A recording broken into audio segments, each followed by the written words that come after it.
నిన్న రాత్రి కురిసిన భారీ వర్షాల వల్ల కుకట్పల్లి అమృతనగర్ తండావాసులు నిరాశ్రయులయ్యారు. విషయం తెలుసుకున్న టీపీసీసీ ఉపాధ్యక్షులు బండి రమేష్ వెంటనే స్పందించి చర్యలు తీసుకున్నారు. అధికారులతో మాట్లాడి కేపీహెచ్బీ 4th ఫేజ్ కమిటీ హాల్లో తాత్కాలిక ఆశ్రయం ఏర్పాట్లు చేయించారు. వారికి భోజనం, ఇతర వసతులు కల్పించేందుకు సంబంధిత అధికారులను ఆదేశించారు.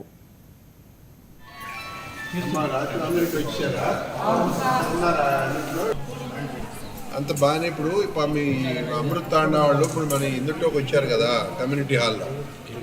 వాళ్ళకి ఫుడ్ మంచిగా అదే డాక్టర్ గారు ఉన్నాడు ఇక్కడ, కార్తీక్.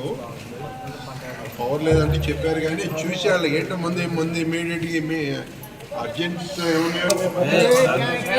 మా అమృత తాండా, మన కుకట్పల్లి నియోజకవర్గంలో అమృత తాండా మరి కొంత మేర అది నేట మునగటం జరిగింది, వాస్తవం అది.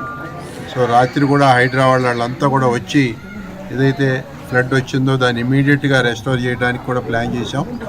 అలాగే ఏదైతే పాపం ఇళ్ళు మునిగిపోయి ఆ బస్తీ వాసులు అందరినీ కూడా మరి రాత్రి టెంపరీ షెల్టర్ ఏర్పాటు చేసి ఇప్పుడు ఇక్కడ ఈ కుకట్పల్లి మన హౌసింగ్ బోర్డులోని కమ్యూనిటీ హాల్లో కూడా వారిని అందరినీ కూడా ఇక్కడ తీసుకొచ్చి ముందు ఇమీడియట్గా వారికి ఏం అవసరాలు ఉన్నాయో చేయడం కూడా జరుగుతూ ఉంది.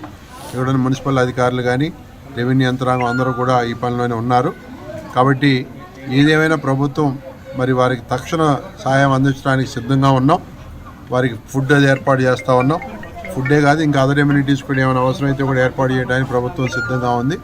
మరి ఏదైతే వాళ్ళ దగ్గర జరిగిందో అక్కడ ఏం జరుగుతుందో అనేది దాన్ని క్షుణ్ణంగా పరిశీలించి మరి వాళ్ళకి రేపు డబుల్ బెడ్రూమ్ రావడంలో కూడా ప్రభుత్వం నుంచి మా వంతు సహకారం చేస్తామని చెప్పి ఈ సందర్భంగా తెలియజేస్తూ ఉన్నాం.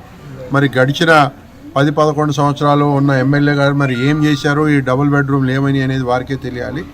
ఏదేమైనా వాళ్ళ ఒకరిని దూషించి నిర్ణయించేది కాదు, కానీ రాబోయే రోజుల్లో తప్పకుండా ఈ పేద ప్రజలకి ఏదైతే మా అమృత తాండాలో ఉన్న నివసిస్తున్న ప్రజలందరికీ కూడా మరి ఇళ్ళు ఏర్పాటు చేసి డబుల్ బెడ్రూమ్ ఇళ్ళు లేకపోతే ఇందిరం ఇళ్ళు అందే విధంగా కూడా మేము చర్యలు తీసుకుంటామని చెప్పి ఈ సందర్భంగా తెలియజేస్తా ఉన్నా.